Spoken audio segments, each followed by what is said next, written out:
Right, what is up guys, my name is JD Talks and today I am bringing you some Battlefield 1 news here on the FPSPress. Ignore the fact that it is COD gameplay in the background, I am sorry about that, but I'm having to reinstall my Battlefield 4 and it's taken a long time and we want to get this video to you as soon as possible.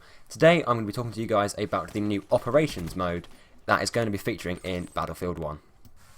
This is going to be a brand new game mode for Battlefield and honestly it looks amazing. It is basically going to be an extended version of a Battlefield game. On the website advertising it says operations offer epic journeys across several maps based on real battles of World War One. We wanted to offer a large and epic experience with a focus on teamplay and frontline combat, adding this meta layer to the game mode and stretching it across multiple interesting locations that both look and play very differently as a whole new layer of scale and variety to the battles in Battlefield 1. Your team can win on one map, proceed to the next map and actually see the map you previously fought over on the horizon. That sounds so cool. If you don't think this sounds good, you need to go get yourself checked out. Now, I would imagine this sort of thing would focus around Conquest. It seems to be the sort of game mode that would fit this really well. One thing they could also do with this is having different game modes on different maps. You could have a game of Conquest on one map, then move on to a game of Rush, which plays differently and would just give a great variety of feeling to the game. One thing I think they will have to try and manage is the time. You don't want these games to be lasting several hours.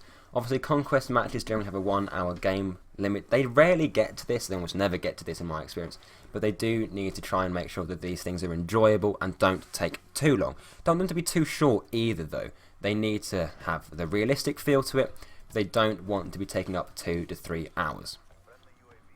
One way I feel that they could think about limiting the time factor is having a different amount of game modes or like different matches in each thing. So if you wanted to have a shorter operations thing, you could have say 3 matches. If you were in the mood for a really long one, you could have say 6 or 7. This can mean the time could vary between half an hour to 45 minutes to hour and a half, 2 hours. This makes it much more customizable and be really cool to see the historical side of World War One portrayed in a game. One thing I do think they need to be a little bit careful about if they're going to base it on historical battles is just being respectful. You don't want it to be copied to a T. I think you obviously need to have new soldier names. You don't want to copy anything, just to be respectful to the families of those that died at these battles. That is always a risk in copying battles. That's why I think they've said they're going to base it on the new battles instead of actually copying them. Just sort of avoid any stigma they could get through there. But all in all, I think this sounds like a very interesting addition to Battlefield 1. Further on in the article, there is a definite suggestion it's going to be the bigger type of game modes in this new operations mode. It says, and I quote, "As an attacker, you'll hear the commanding officer's whistle as the order to charge the enemy trench is given." This sounds amazing, by the way. That is actually what happened in real life. You'll run side by side with your teammates who storm towards the enemy defensive positions on foot, in tanks, airplanes, boats, and on horseback. The horseback thing could be very interesting as they weren't actually very effective in World War One.